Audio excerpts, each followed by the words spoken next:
মানুষ যদি চারটা জিনিস পেয়ে যায় মানুষের আর কিছু লাগে না। এক, আল্লাহর ভালোবাসা। দুই, হেদায়েত।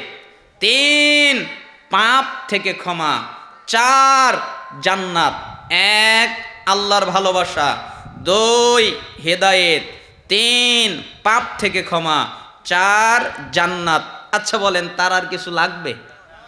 আর এই চারটা জিনিসই পাওয়া যায় রাসূলের আনুগত্য করলে, রাসূলের ইত্তেবা করলে।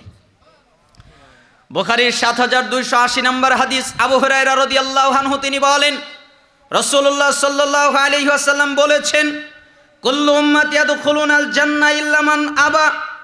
আমার যত উম্মত আছে সবাই জান্নাতে যাবে, কেউ বাকি থাকবে না। আমার উম্মতেরা জান্নাতে যাবে, আমার যারা উম্মত তারা জান্নাতে যাবেই, কেউ বাকি থাকবে না, সবাই